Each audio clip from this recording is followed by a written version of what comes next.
Welcome to our series on social capital. My name is Tristan Claridge, and I'm the director of the Institute for Social Capital. And I'm joined by Lyndon Robertson, Emeritus Professor of Agricultural and Resource Economics at Michigan State University. Welcome, Lyndon.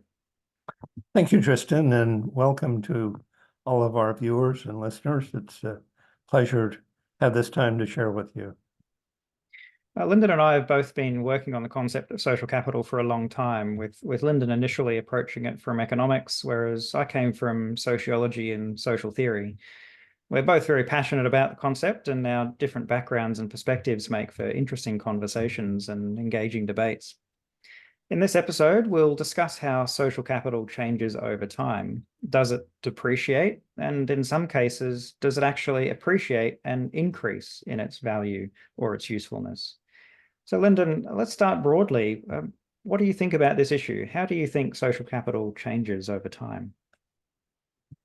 Well, I think we would begin by agreeing that it surely does change. I mean, if we can agree, which we've usually started at this point, that whatever social capital is, it has to do with relationships or how we're connected.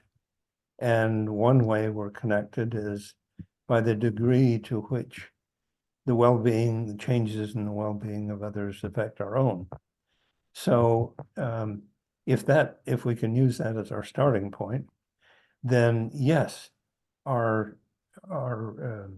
connections, our relationships, the degree to which we internalize the well-being of others surely changes, and who we care about changes. And so we meet a new person and we find out where we share a lot of things, we have a lot of similar interests, or we have an opportunity to engage in an activity where the outcome requires our cooperation. And we find out that, yes, I care about you, our social capital has increased, and we need look no farther than our webinar. I don't know how many years ago it's been, but that was the first time we'd met. It was online, and we found out that in the course of that webinar, my goodness, we're similar in so many ways, and we find shared interest or passion in the study of social capital. And now 2 years later, we're been meeting weekly or something like that, and it's been a wonderful thing. So that would be a case where we started from zero, and you'd be welcome to stay in our home if you ever cross the pond.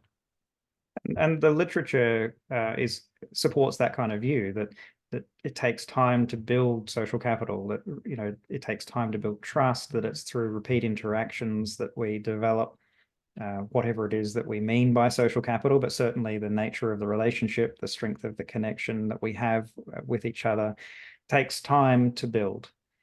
But presumably also, if we discontinued contact and that regular interaction that we have, that there's a belief that perhaps it would depreciate, that we would lose or it would diminish over time if we didn't have regular contact. What are your thoughts about that, and what's actually happening? What's the process that results in depreciation?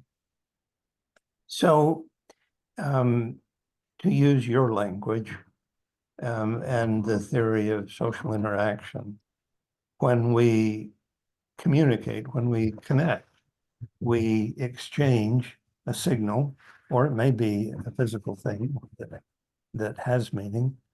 And as a result of that exchange, our relationship changes. And if those are positive and they persist over time, then our connection increases, and we would say that as a result of repeated social actions where we exchange what we've referred to in the past as relational goods, our social capital is going to increase. And on the other hand, we could, let's say, find that we disagree significantly over something of importance.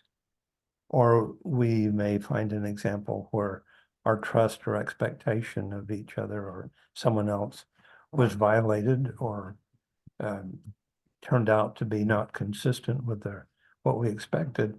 And then suddenly we find a separation. And like you said, I retired from the university a couple of years ago. Um, when I was uh, fully, when I was employed at the university, I had regular daily contact and lots of interactions, which I don't have to the same extent. And I sense that some of our connections, my concern, are different or have probably less so as a result of that.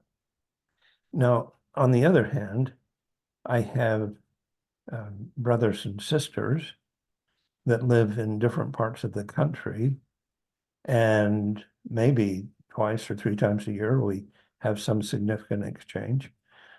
But I don't sense that our relationship has changed, even though the regular exchange of relational goods is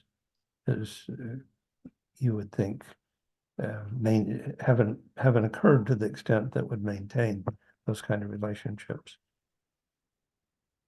So then the way in which social capital changes then is quite complex because in some cases, I'm sure social capital doesn't really depreciate. Like you're saying, with family members, there's reason for that social capital to persist over time, and a lack of regular interaction isn't going to necessarily take away from the strength of that connection and bond that you have with family members.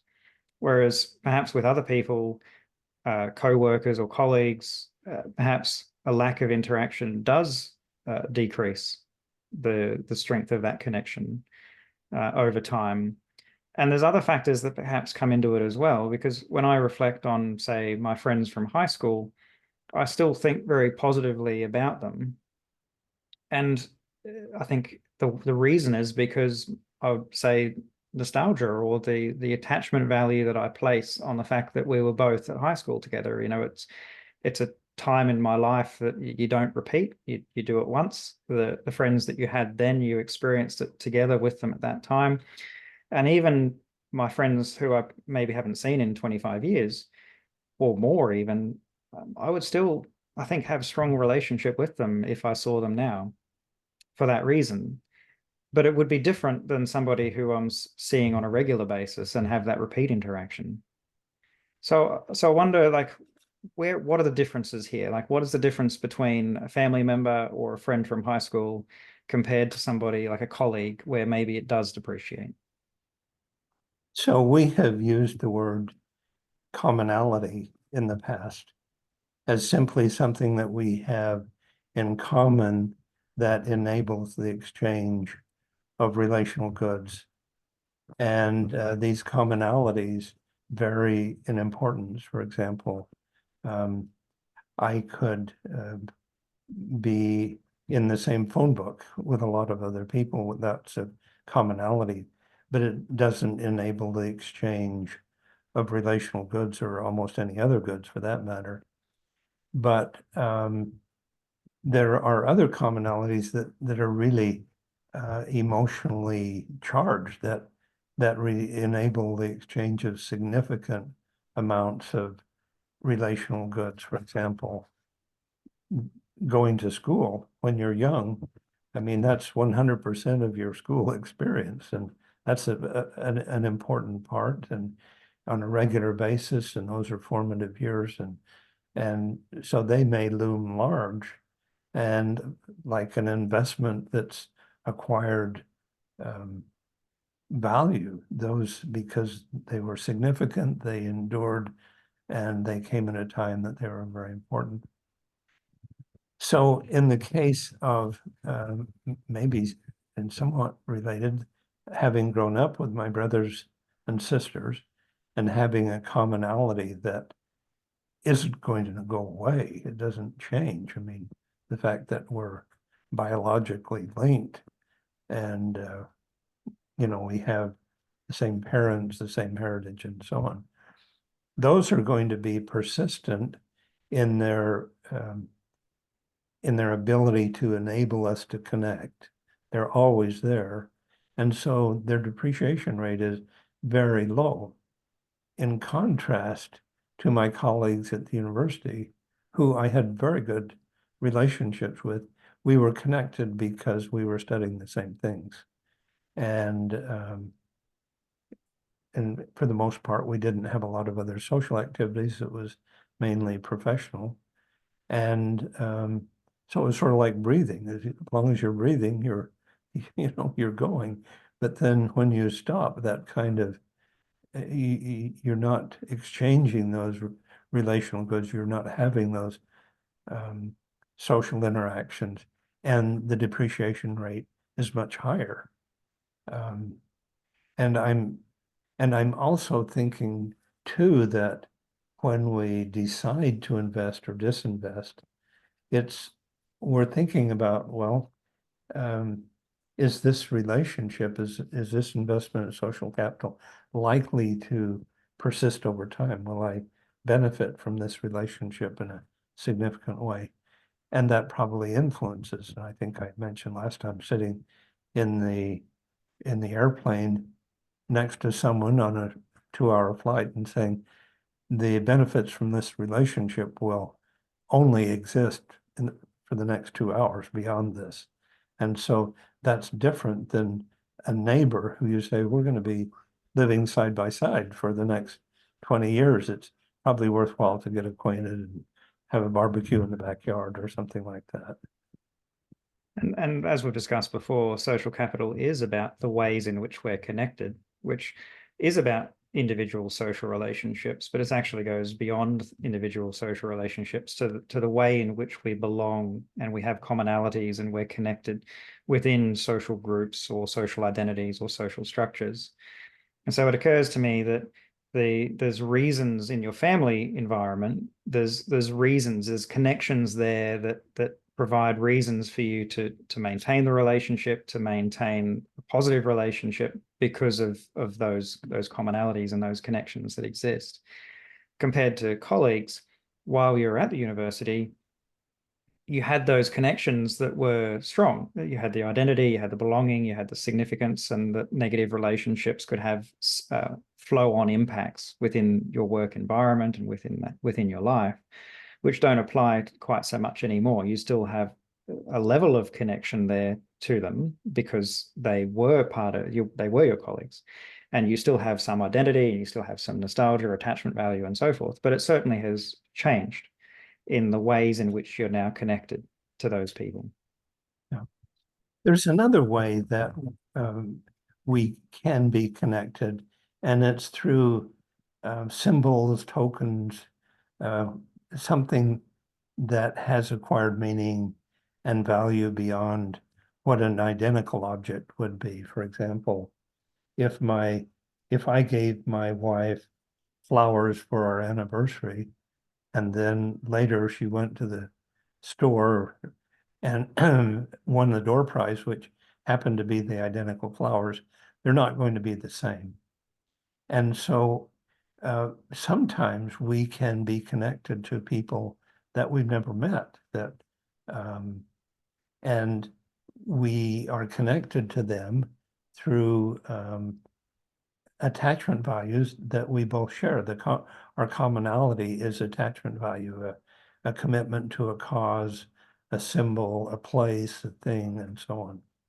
So, there's a lot of international conflicts right now, and you say, well, what binds people together when I've never met anyone who is fighting, probably. I've met from Ukraine, but yet I feel a sense of connection and commitment to them because I think we share ideas. I think we, view sort of the political landscape in a similar way.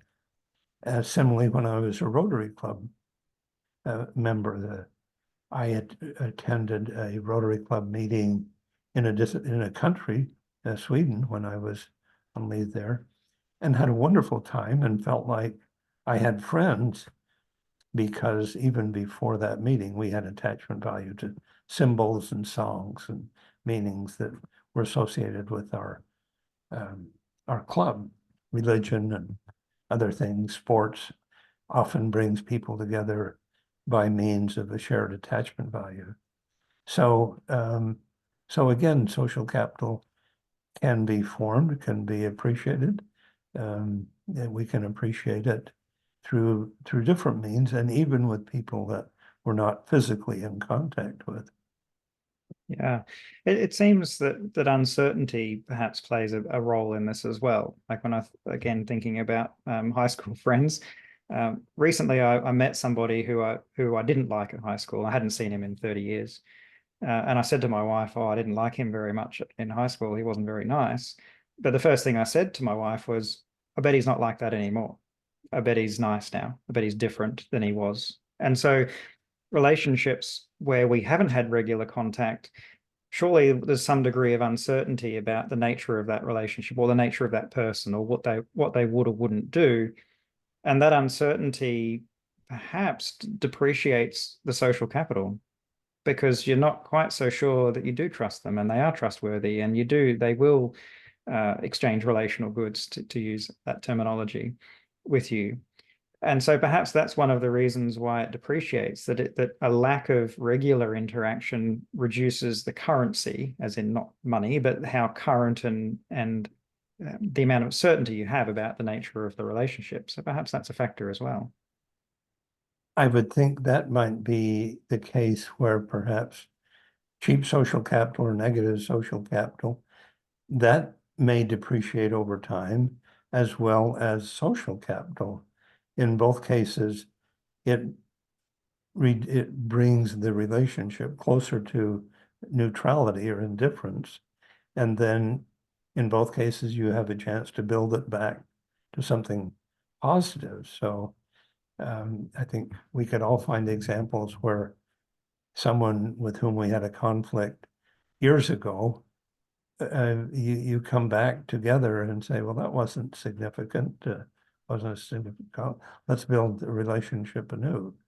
And even in a micro um, relationship, any relationship is going to go up and down, and some places it's going to be stronger and weaker. And you look back over sort of a negative exchange of relational good and say, yeah, let's move, let's move on and put that in the past and depreciate that as a significant event in your relationship.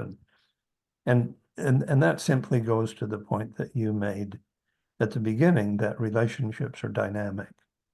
They reside in people, and they truly are dynamic and change with what we exchange, what we invest in our relationship, how our commonalities change, um, and our experiences.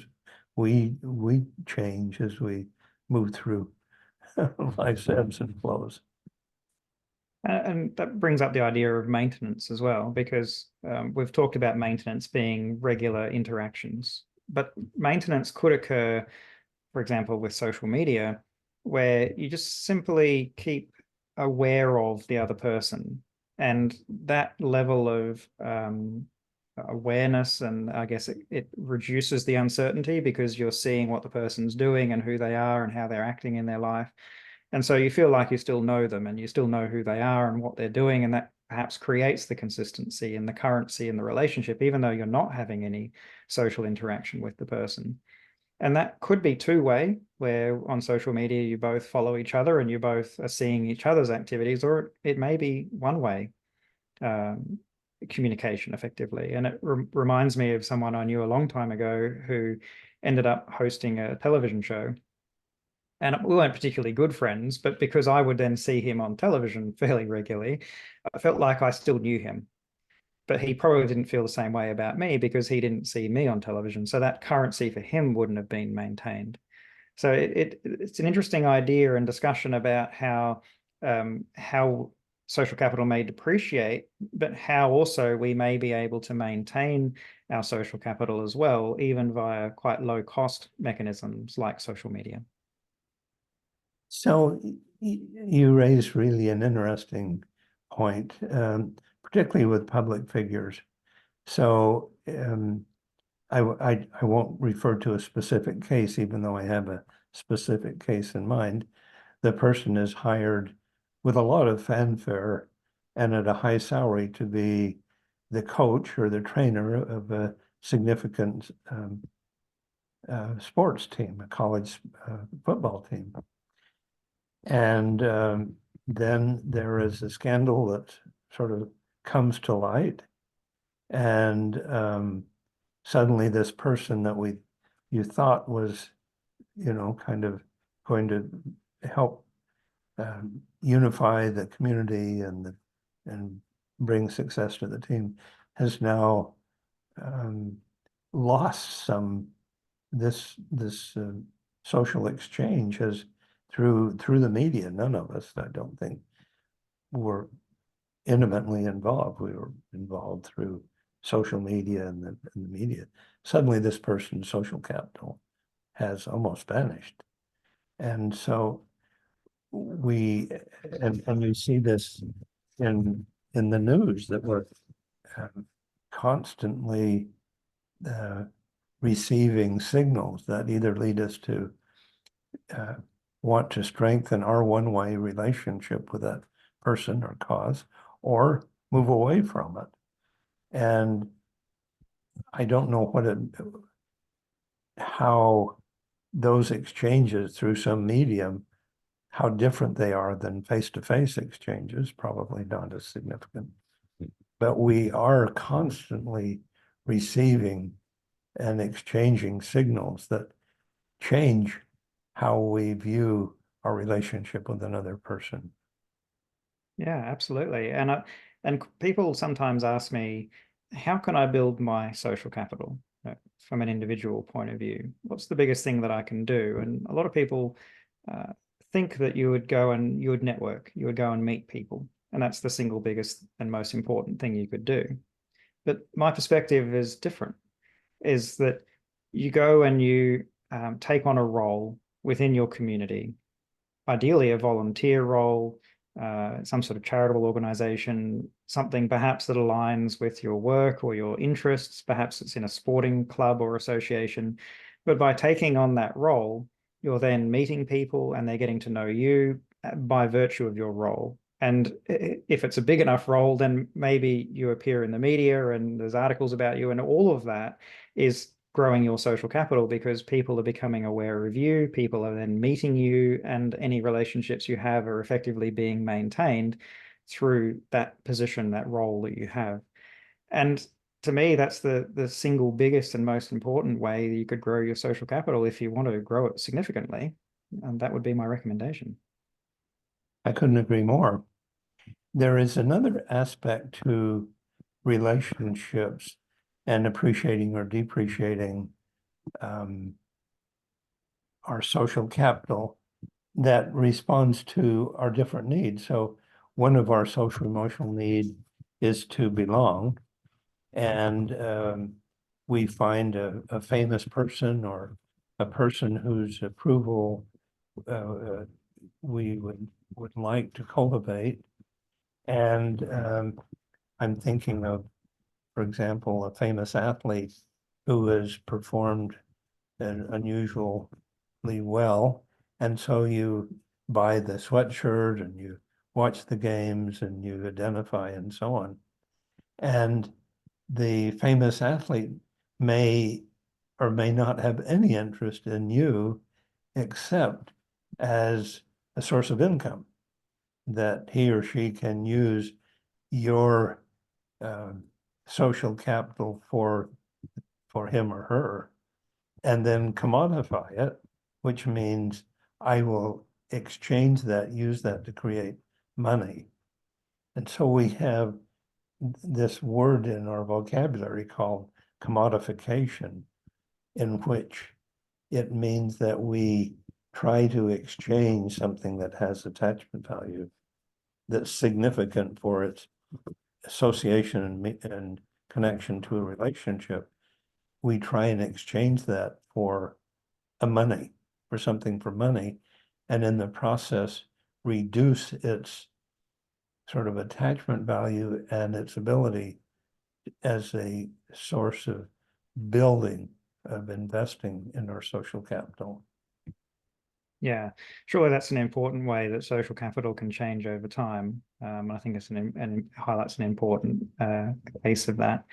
Well, we've run out of time for this episode, Lyndon. It's been fascinating as always discussing with you, and I look forward to the next one. Thank you, Tristan, and thank you to all of you that have joined us. See you next week.